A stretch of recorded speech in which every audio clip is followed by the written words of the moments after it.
Disclaimer. This video's information is being provided for informational, educational, and general interest purposes only. The information in this video is not intended to shock, enrage, or otherwise provoke the viewer. The sole purpose of this video was to raise awareness of true crime-related events. Copyright disclaimer: under Section 107 of the Copyright Act 1976, allowance is made for fair use for purposes such as criticism, comment, news reporting, scholarship, and research. Fair use is a use permitted by copyright statute that might otherwise be infringing. Non-profit, educational, or personal use tips the balance in favor of fair use.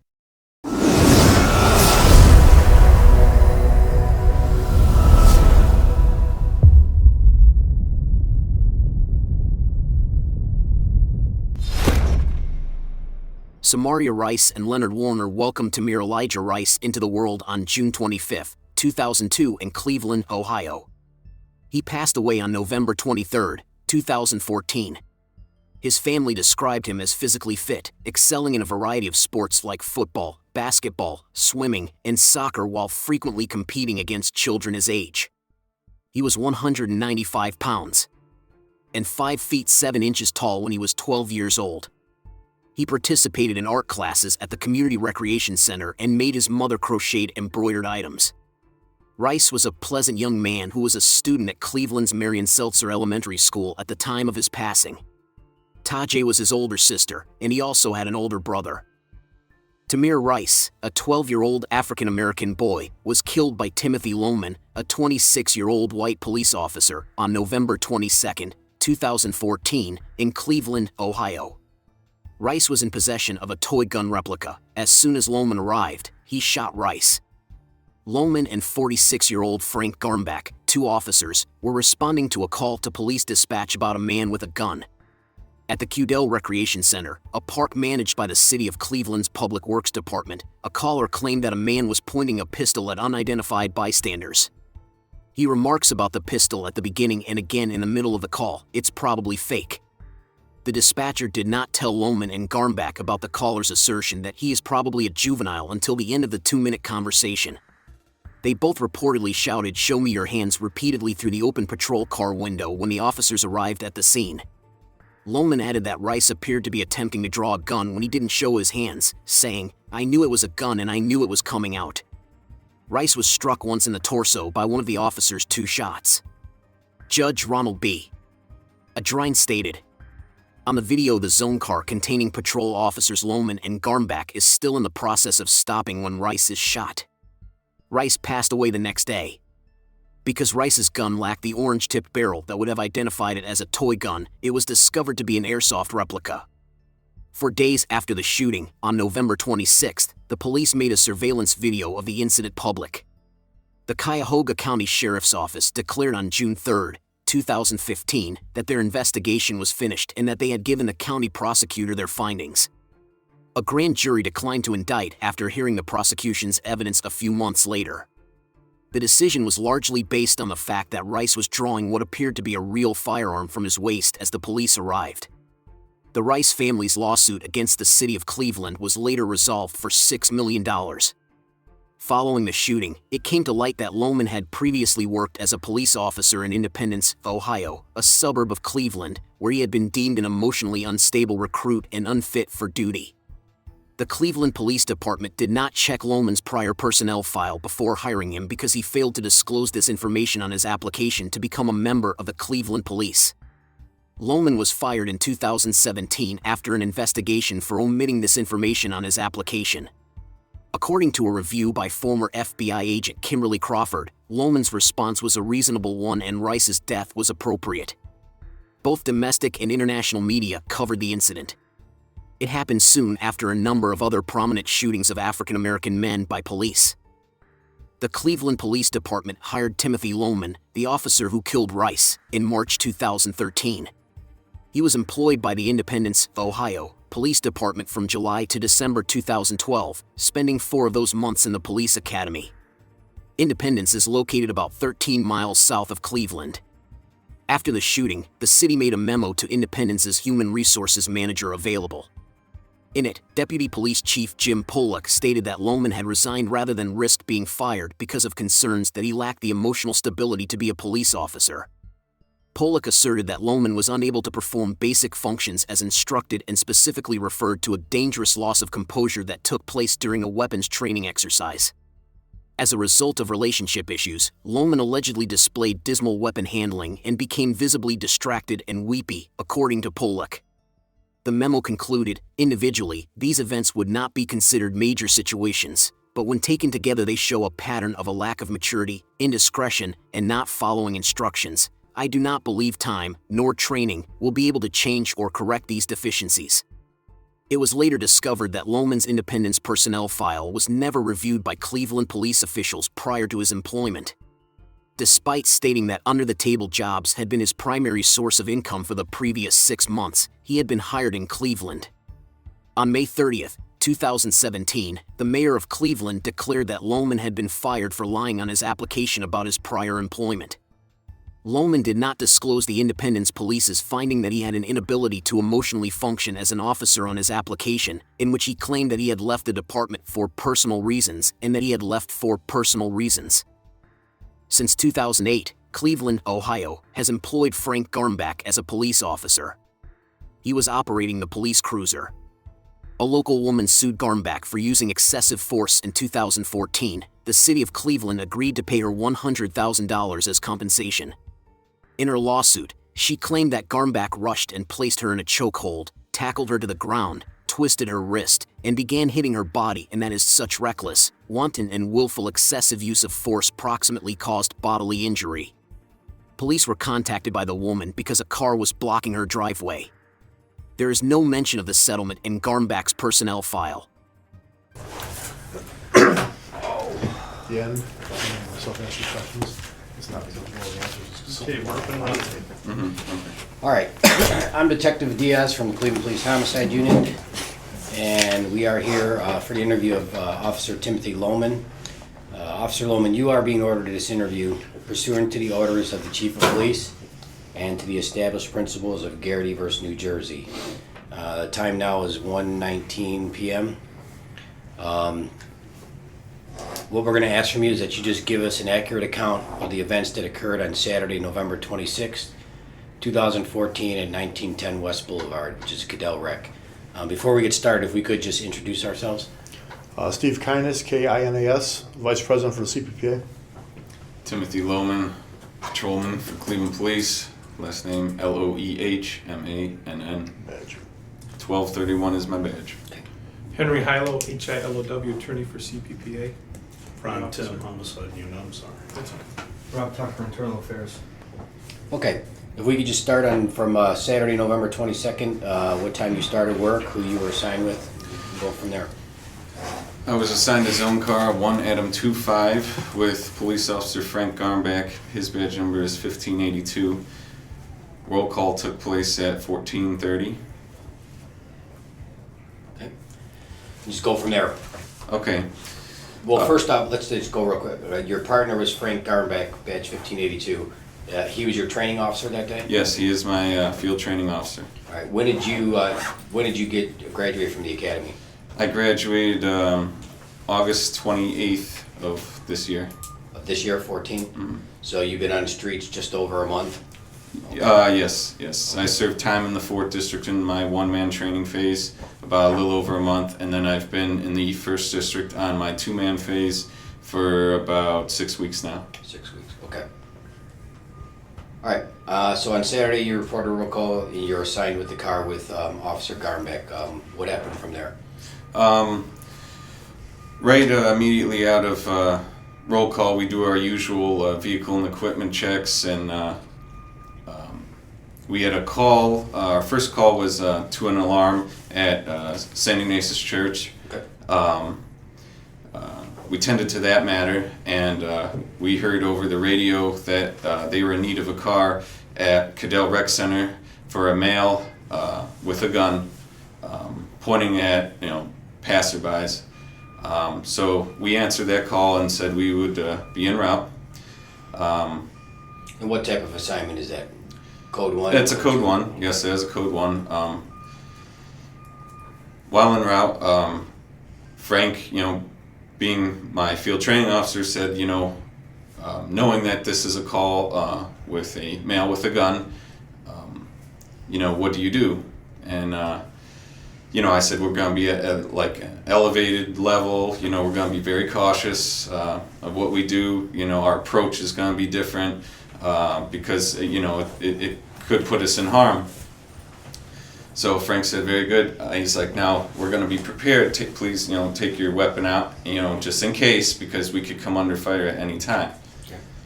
Now, over radio, we also got a description of the male. It was a black male with a camouflage hat, wearing a gray sweatshirt with the black sleeves. So while en route, Frank decided to go from the south end of the park, I believe, which is Madison, and there's a fire station right there at West 100th. Okay. And we entered through the sidewalk, like back area of the near the fire station over there, and went on the grass. So that would be off West 100th Street? Yes. Okay. Which is, it dead ends. It dead ends, and if you slip through, like, go to the side on the sidewalk, you could enter, like, the grass area of the park. Okay. When you get the assignment for the Code 1 assignment, do you guys go lights and sirens? We did at times, depending on traffic. I believe we did turn sirens on, and then we turned them off, depending on the flow of traffic. I believe, like I said, it was on and off, I believe. That's how we usually run, depending on the call, the nature of the call, and the flow of traffic. Correct. We kind of judge the necessity of having it lights and sirens on. Okay. So you get to 100th Street where the street dead ends to the park, and you said you go up on the curb. What happens then, or the sidewalk? Okay, so you're entering the park, the grassy area, and immediately you see a male sitting underneath a gazebo by himself, just at a picnic table. As we are getting closer, you can the male matched the exact description that radio gave us: the camouflage hat, the gray sweatshirt with black sleeves, and it was a black male. And the male, was sitting there, and then he turns around and notices our zone car, approaching him. The male immediately stands up, and he grabs a gun off the table and shoves it in his waistband. Okay, but how far do you think you are away from him at that point? I would say 30 yards, maybe. I would say about. I'm not 100% sure. I would say about at least 30 yards. And is your lights on at this point, or did you turn them off? If you remember. I cannot remember. I would assume they would be off, but I can't 100% tell you. Okay. Could I ask a question? Sure. Do you, as a driver officer, do you control the lights and sirens? I do not. At the time, my gun was in my hand, and I was focused on the suspect. And then Frank was, he was the driver, so he was, controlling the car and, making sure. And there's a lot of snow and leaves, so Frank had to really, control the car and watch what he was doing. So. All right, so you're about 30 yards away. You see the kid get up. You see him grab a gun from the table. Yes. And what happens? He shoves it in his waistband in the front. Then immediately upon that, I at that point I knew he had a gun. So I opened the door slightly ajar, and I had presented my weapon, and I started screaming verbal commands. Put your hands in the air, put your hands in the air, let me see your hands, freeze, put your hands in the air. I said numerous times out loud, and I presented my gun, through the window, so, Is your window down? It was closed, I believe, not 100%, I believe it was closed. Okay. But I had the door slightly ajar open, and I was, making sure my gun could be seen by the male, so he knew that this was not a joke, that we were serious, Mm-hmm. And as we approached closer, the male began to walk away, and it appeared like he was going to take off running. Okay. The male then. Did your partner say anything to you when you guys observed that? He did not. He did not say anything because I was screaming the verbal commands: "Put your hands up. Let me see your hands. Freeze." My partner didn't say anything. He was focused on controlling the car. Like I said, it was snow and grass and leaves, so he was maneuvering the car. And as we got closer, the male turned around, and that's when my partner attempted to stop. But I believe we did slide.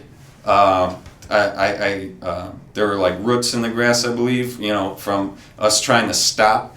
So when we finally slowed down enough, I pushed the door open and had my gun presented in my right hand like this, and I was still screaming verbal commands. Let me see your hands, freeze, freeze, put your hands up, let me see your hands.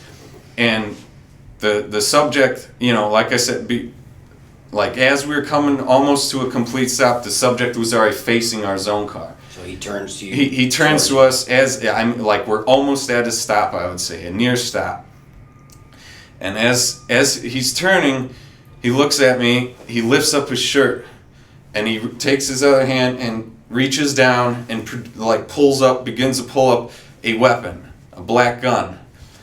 Now, at this time, I'm pushing the door open and trying to exit the vehicle. Now, the vehicle could have still been moving at a very slow speed because I believe we were sliding a little bit because of the debris, and the subject, had the gun in the abdomen area, almost raised, and I fired 2 shots, and then I attempted to take cover and move, and in the process of taking cover, I believe I twisted my ankle and slipped and fell, and I was on the ground. But when I returned upward, I was leaning on the cruiser because my leg hurt. I was at the back of the cruiser, the rear end, but I couldn't stand because I had injured my ankle. And then my partner, and what I see when I stand back up is the black male was down. My partner had his gun drawn, and he was shouting verbal commands: "Let me see your hands, let me see your hands." Now, the male wasn't complying right away with his hands. He was still moving them. Where was he at this point? He was on the ground, laying on the ground, on the cement portion of the gazebo, in the picnic table area. And, once I got up, I began, yelling commands again: "Let me see your hands," because, like I said, he was still moving his hands. And then once the male decided to stop moving, my partner approached and kicked what looked like a 1911 model pistol, a handgun, black handgun, and then we approached and observed the male. He pulled up his shirt, to show that the gun was removed. He didn't say anything, he was just pulling up his shirt, and it also exposed the wound to the upper abdomen. And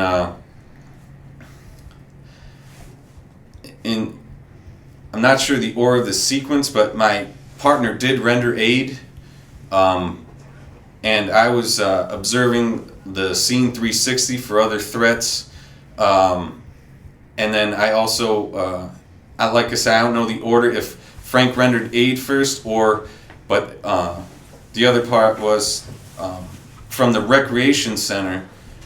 A black female, came out running, screaming, saying, "You shot my brother! You shot my brother!"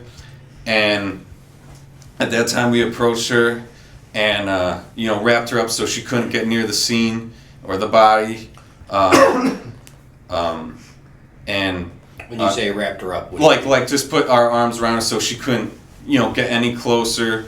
And then an off-duty police officer, I believe his name was Cunningham, assisted us.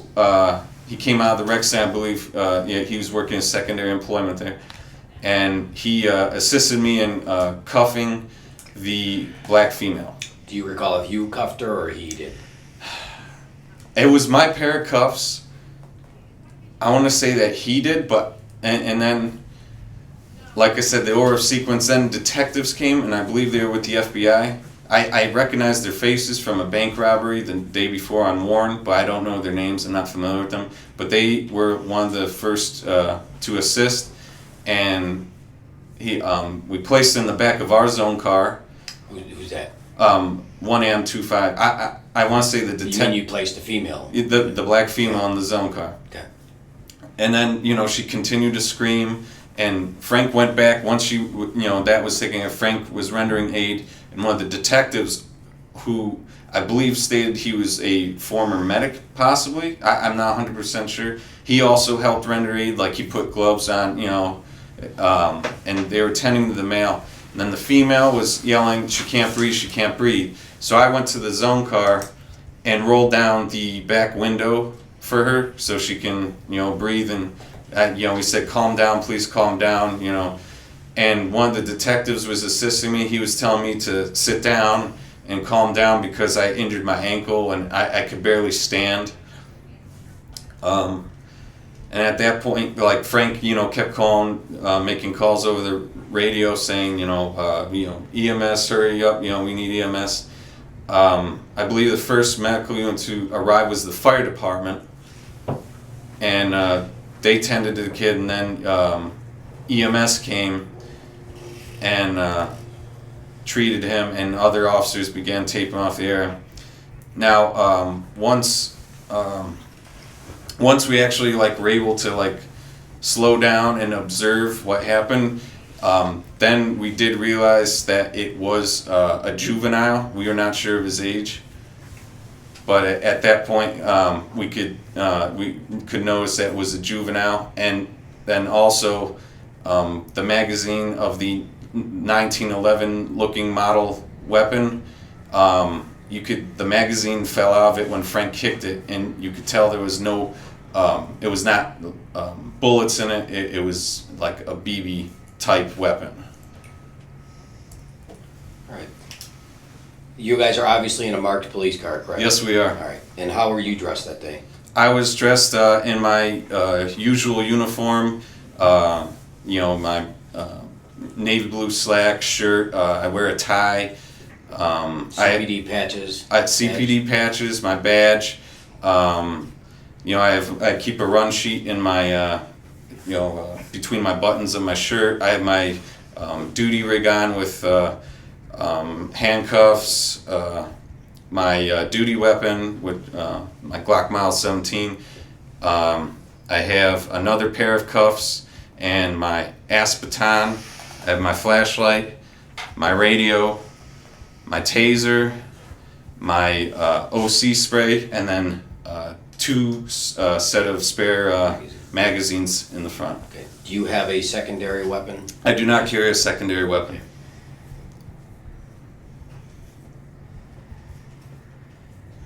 All right. When you did fire your weapon, you said you fired how many times? I fired twice. 2 times. Fired twice, and then per our training, we're not supposed to stand still. We're supposed to move. So fired twice, and then, tried to get some kind of cover, which I tried to behind the cruiser, as almost like a point of retreat, which we're also trained retreating areas, using the cruiser as, some type of concealment or cover. But like I said, in doing so, I injured my ankle, and I was on the ground, and it was hard for me to stand when I came back up. And also we were taught in the academy, it said that your cruiser is your coffin. So I wanted to get out of the cruiser as fast as possible, because the male presenting a weapon was an immediate threat to myself and my partner. So I reacted in such a way that I was trained in defense, firing 2 shots and rendering the suspect down. Okay. When you did fire your weapon, do you know about how far away you were? It was approximately 10 feet, I would say. And at the time you fired your weapon, did he actually have the gun in hand? Yes, it was like partially in his waistband. You know, he lift up his shirt and like present like a clear, you know, cut image that his hand was going down into his waistband and he was pulling upward, you know, the weapon. Did he say anything to you or your partner at any time? He did not. All he did was, you know, he lifted up his shirt, and that way we could see that there was no, like, the gun was out of his waistband, and that he was shot in the upper abdomen, and he kind of pretty much just moaned. You know, he didn't say anything to me, at least. My partner mostly was the one tending, you know, to the suspect, and I was observing the scene, you know, all around for other threats. Do you recall when you guys were pulling up that your partner was telling you that he was getting ready to run? I can't say I recall that, but just the boy's actions. You know, when he grabbed the gun, put it in his waistband, he was walking away from his own car, and it looked like it did appear that he was going to run. Okay. Well, during that time, you're giving commands to this man. Yes, that's to raise correct. His hands. Yes, let me see your hands. And at that time, like, my focus was on his hands and the area where he shoved the gun, which was his waistband. So, like I said, you know, he matched the perfect description that as radio gave it to us. So, you know, we had every reason to believe that this was the black male that we were looking for, and even in addition to, you know, additionally we saw like I witnessed him take the gun, shove it in his waistband, and, you know, proceed to walk away. All right. At some point, right after the incident, did somebody confiscate your weapon from you? Sergeant Rutherford did. Okay. She took my weapon, and then when I was being treated by EMS, Deputy Chief Tomba took my 2 magazines. When you handed your weapon over to Sergeant Rutherford, was it in the same condition after shooting? Yes, it was. Yes. Did you take your magazine out? Anything No, like that? I did not reload a magazine. I just returned it back to my holster once the threat was clear. Okay. And you said you gave your 2 spare magazines to Commander? Deputy Chief Tomba. Okay.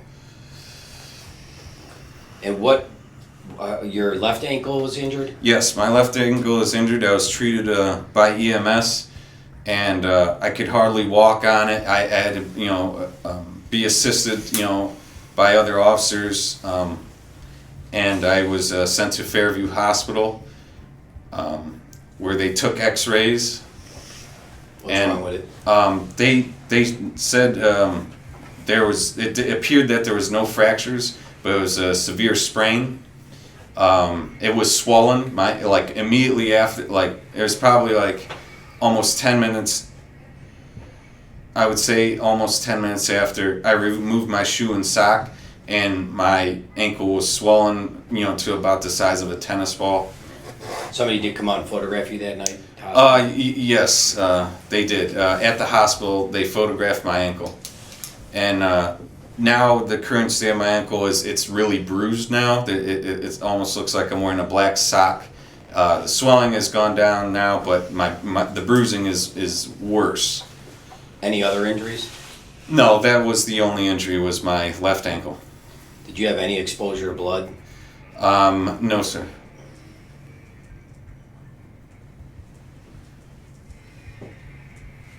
At any time, did you hear your partner fire his weapon?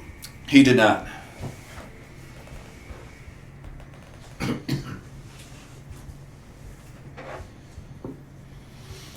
time of day does this take place? This took place at 3:30.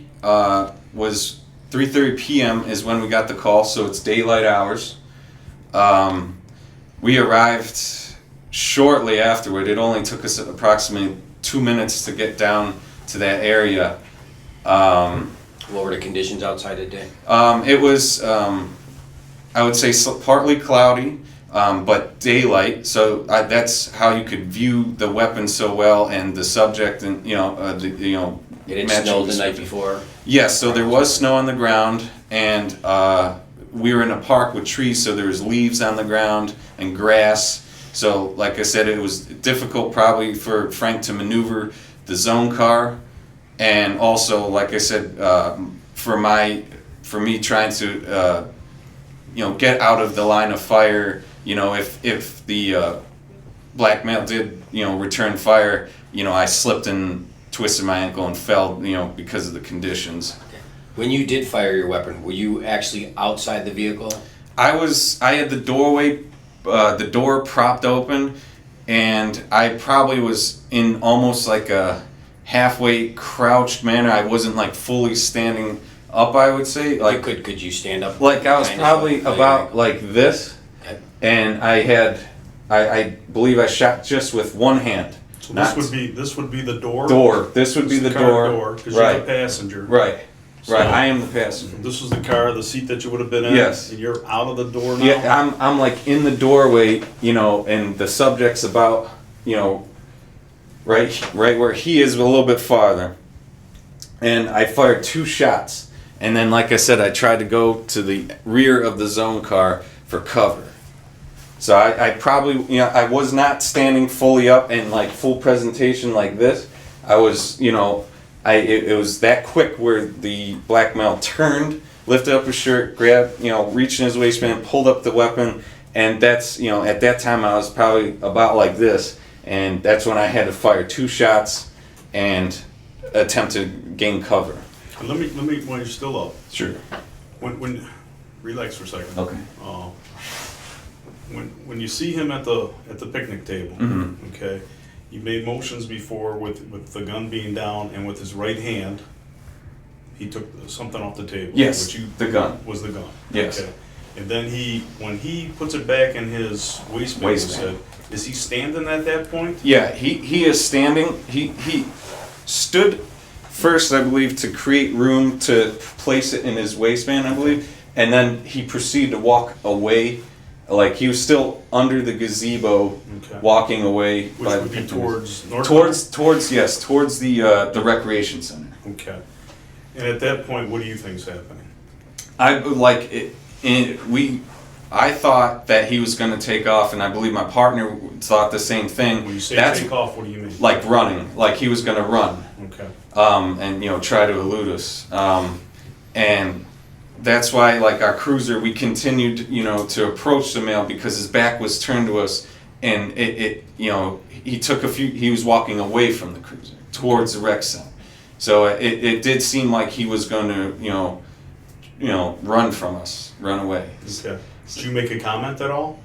Do you say he's going to go, he's going to run? No, I believe like there was no communication between Frank and I because I was yelling the whole time, let me see your hands. But there was communication with you prior to you coming down 100th Street. Yes, You that was discussed how we were going to approach the scene. That was en route, like before we hit the park. Okay. So now you're back you're coming through the park. Mm-hmm. He stood up, he put the gun, which he showed us in his waistband. Yes, in his great waistband, room. yeah. And you think he's going northbound. Yes, towards the rec All center. right. And then at that point, he turns back to come westbound? Turns towards you? He faces like to probably check to see where we were. Mm-hmm. And he turned and faced our zone car, like you said, westbound, and that's when he began, like when he saw that we were like behind him, like approaching him, that that's when he pulled up his shirt and Let me reached. stop you there. Okay. You made a comment before that you went through some ruts or something like that. What? I was saying that we, I'm not 100% sure, but I believe we did slide a bit. I believe Frank tried to stop Did you the car. feel the car pulsating? No, I did not. I was focused on the subject's hands and his waistline because I knew there was, a gun involved. Right. When do you think that you opened up the door and presented your weapon? How far away were you from the guy at that point? Like I said, about 10 feet, because at that time the subject had already turned around and faced our zone car. So you don't open up the door. If the door's already open, it's slightly ajar, because I opened it to yell commands, like the verbal commands from the start when I saw him take the gun and put it in his waistband. So all I had to do was push it open. Okay. And how far away were you at that point where you opened up the door to yell commands? When I initially yelled commands, or Yes. from when we were right next. You made a comment that you opened up the door to yell commands when you saw the gun on the table and you started putting it in his waist. Mhm. How far away were you at that point? I would say between 20 and 30 yards at least. You know, I could be wrong, but I would say 20, 30 yards. But I was screaming in a loud manner so it could be heard. And like I said, I presented my weapon, so it could be seen through the window to know that, this was an emergency incident and that, this was not a joke and that, Okay. that there was a severe threat. For purposes of the video, Yes. you are the passenger officer. I am. You are traveling, which would be northbound. Yes, towards Rice. And so you would have your right-handed. Yes, I am So right-handed. your weapon's out, and you would have to reach a little bit across with your body to open up the door. Yeah, to open up the door. At that point, I was probably seated. This is like the cruiser car. I was probably seated like this. Okay. Get ready. I was ready. For any type of action. Like if he took off running. To get out of the cruiser, or if he did turn around and fire, that I would be ready to react to that. Okay. So I was preparing myself. As Frank, as my training officer, he told me to be prepared for anything, and the elevation, the level that we were at, it got higher and higher and higher, just because first you see him, the male matching description, but then you see the gun. And then now he's walking away, and now he's presenting the gun. He's pulling out his waistband. So your levels were getting higher and higher and higher, and the threat just became incredible.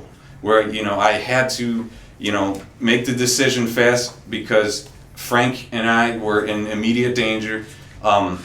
If the subject did pull out the gun and present it and point it towards us, I would have been shot, and possibly my friend, my partner would have been shot, especially due to the close proximity that we were at. We were easy targets, and plus, I was stuck in the doorway, and my partner was still seated in the driver's seat. So we were basically sitting ducks. Okay. You made a comment just there that if he pointed a gun at you, you would have been shot. Yes. Did it get that far? He did not. The farthest he got was raising it to about his abdomen level. Okay. He did not punch out or present it, because when he got about this far, that's when I shot. Why? Because I believed there was a threat to myself and my partner, and it was in order to kill us or harm us. So you thought what? I thought I was going to die. And why? Because he had a weapon, that at close proximity, and he was going to use it against us, because to the facts that the radio gave us, that he was pointing a gun at other people, and he and no doubt in my mind that he was going to present to us and possibly harm us or even kill us. There was no doubt in my mind that threat was there, and I had to take action to protect the lives of myself and my partner. Anyway, let's go back once again to the gun. Sure. All right. You say it's with his right hand? I believe it was with his right hand. One hand had the shirt, Okay. and the other was reaching down in his waistband and pulling up. So you see his hand on the weapon? Yes, yeah.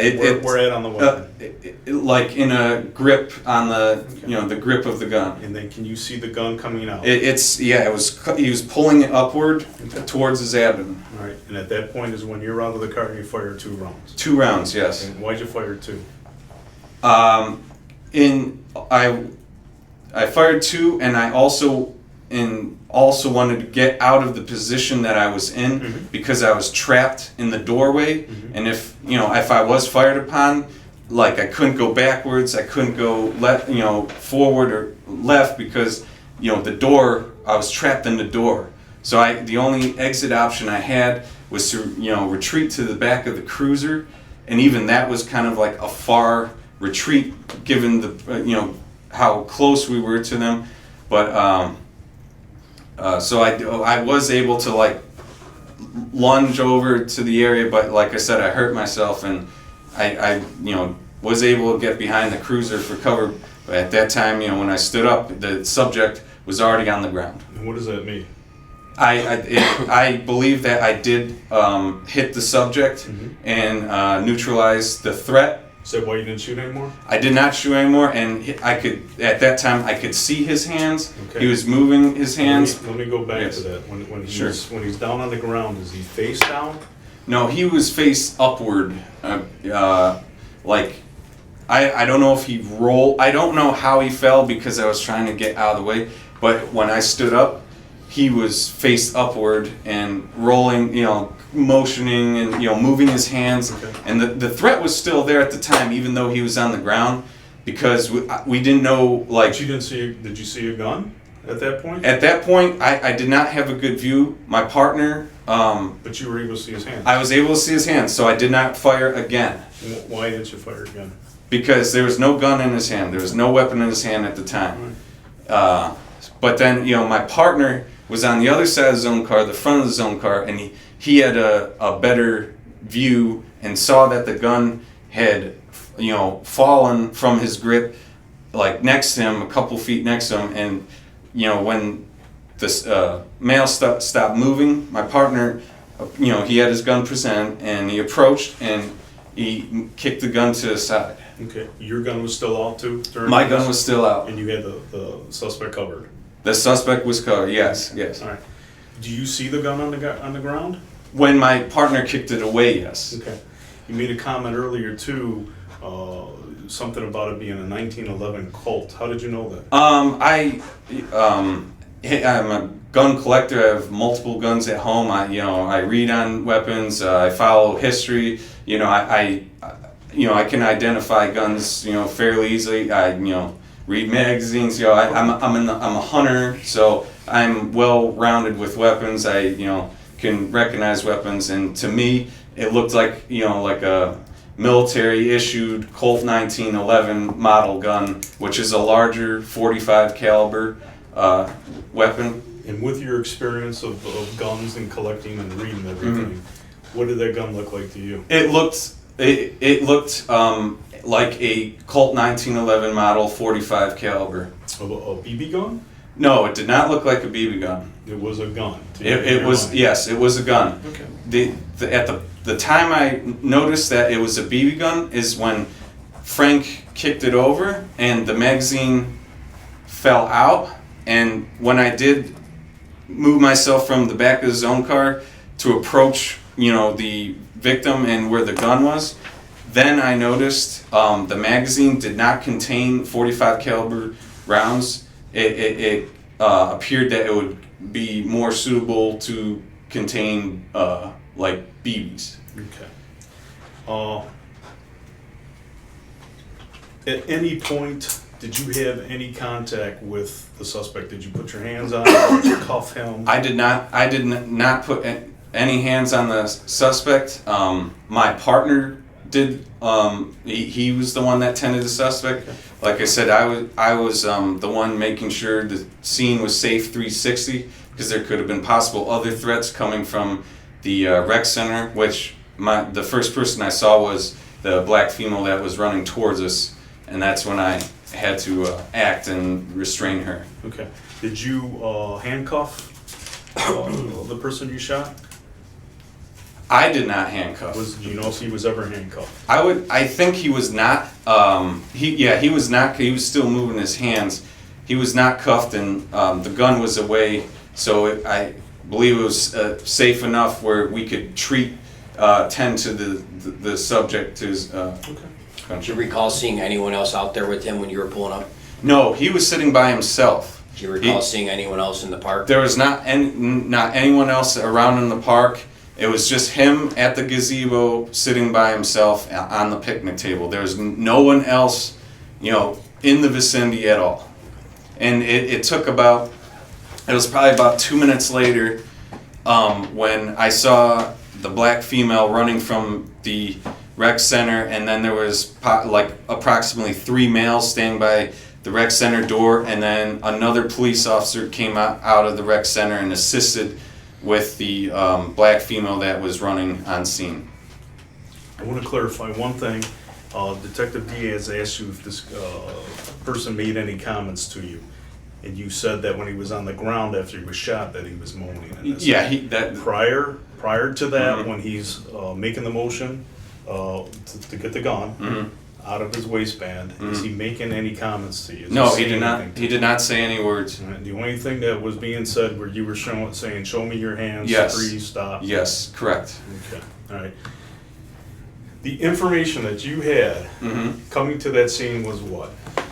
The information dispatched by dispatchers when we initially got was a black male wearing a camouflage hat in a gray like sweater with black sleeves. That was it. What With else them, did you- and it said the male had a gun and was pointing it at passerbys in the park, and he was in the park area, like by the swing set area. Did they give you an age, approximate age? No, there was no age given. It was a black male. That was Any it. other mention of the weapon, what kind it was? No, there was no mention of what kind of weapon or size or anything. It was just a black male with a weapon. Physical? Did he give you a physical description other than the clothing description? No, it was just a clothing description. That was it. No height or weight. No height or weight, no.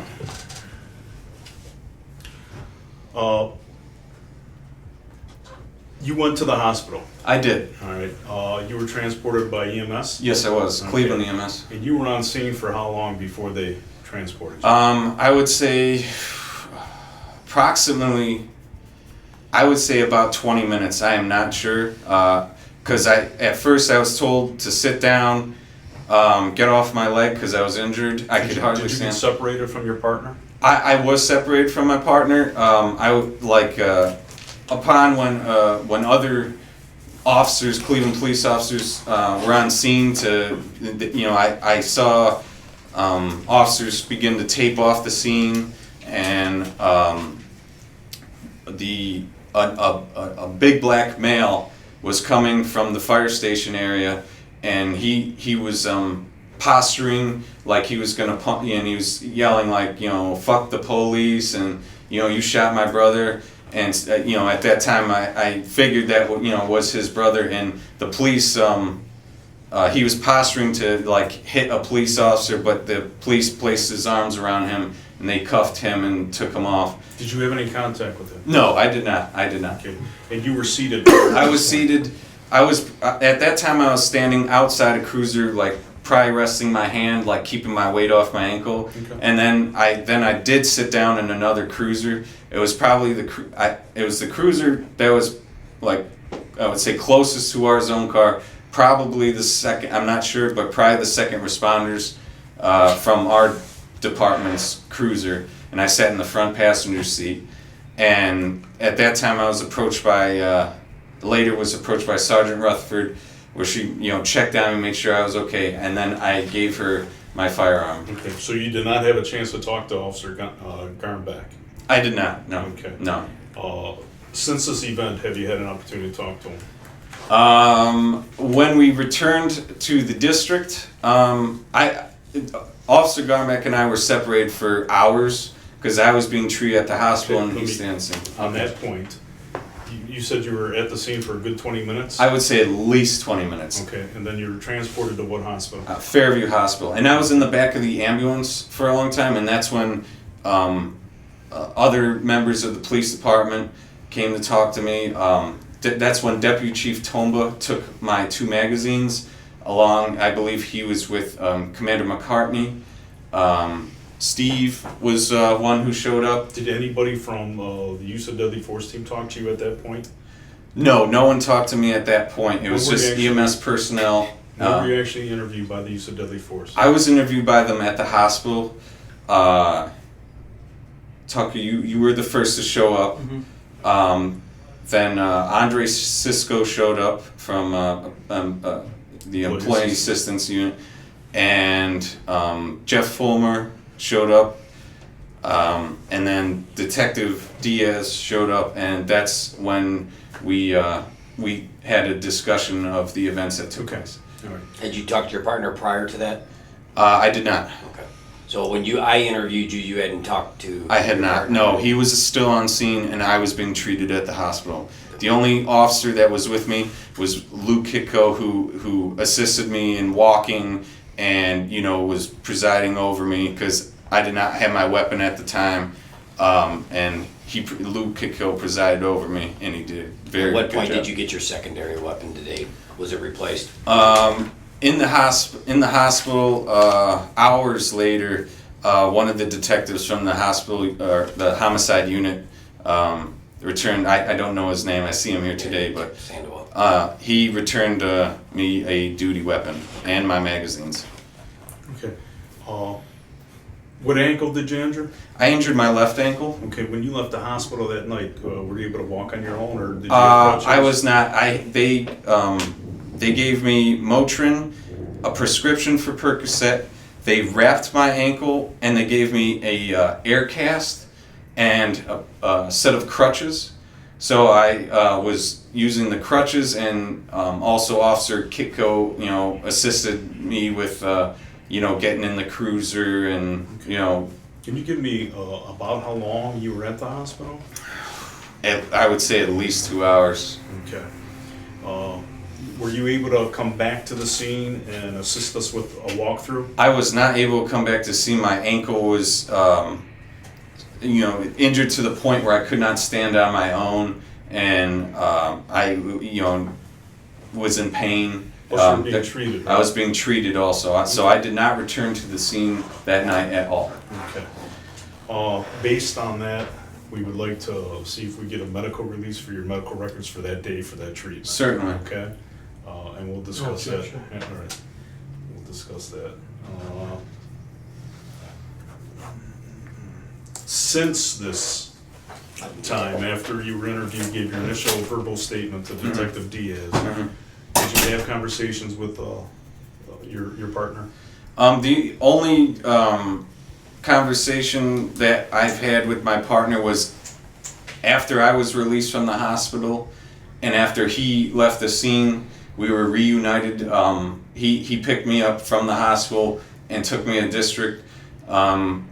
We may have briefly talked about the incident, but mostly we were working on paperwork, completing our duty, and I also had like paperwork from the hospital, and you know, we had, you know, a report, you know, just general paperwork to take. So you didn't rehearse your stories or anything? Not really. I mean, we talked probably briefly about it, you know, just making sure we're okay. So what you told Detective Diaz that night and what you told us tonight is what happened? Yes, that's what happened. Okay. I have one other question. I forgot what I was going to ask. That's bad. You remember? Oh. You said that you hit the streets out of the police academy, Cleveland Police Academy, on August 28th. Yes. What was your appointment date to our department? It was March 3rd, 2014. That's when I was appointed to the academy. That was our first day of the academy. And the academy is approximately 6 months long. And then we are sworn in and detailed to a district to continue our training. Okay. Prior to coming to the Cleveland Police Department, do you have any prior experience with law enforcement? I was sworn in by the Independence Police Department, and I attended the Cleveland Heights Police Academy, but I resigned in the early stages of my training with the Independence Police Department. So I've been trained, but I would say my experience on the street is almost to none, you know. Is what you've gotten through us. My experience on the street is all through Cleveland. Okay. When did you go through Cleveland Heights Academy? I started the Cleveland Heights Police Academy July 11th of 2012. And when did you resign from them? I resigned from the Independence Police Department December 5th of 2012. And why was that? Personal reasons I resigned for. Okay.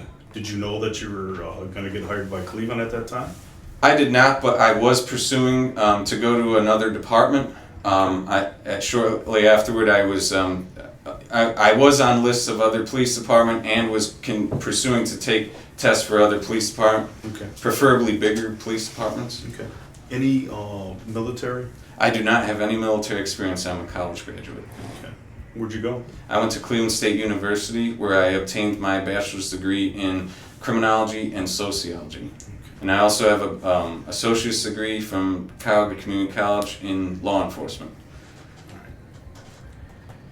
I think you went to get the medical release, and we'll ask at this point. I'm sorry, do you have any questions? No. We'd like to take a formal written statement from him. We'll wait for written statement, rely on the video. Okay, all right. Any questions? Any None by concerns? me. Steve? Any questions? I do not. Officer Loehmann, is there something that we missed, something that we need to know, anything? Not at this time. What I present is the events that happened on that day. Okay. This is a Garrity form, which we talked about at the beginning. I'm sure Attorney Hilo here talked to you about it, so we'll let you guys sign where you need to. Sign it. So, Sign right here. Okay.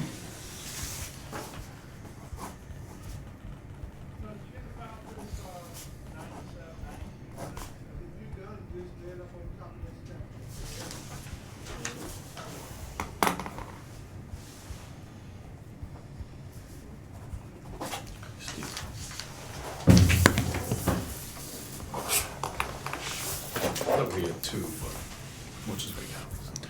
There's no T in my name, right? There is now. I didn't do that, sorry. Yeah.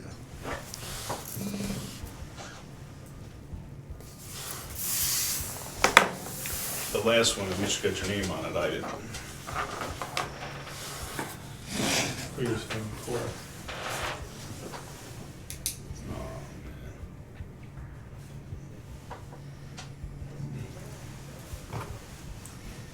You're like Nostradamus.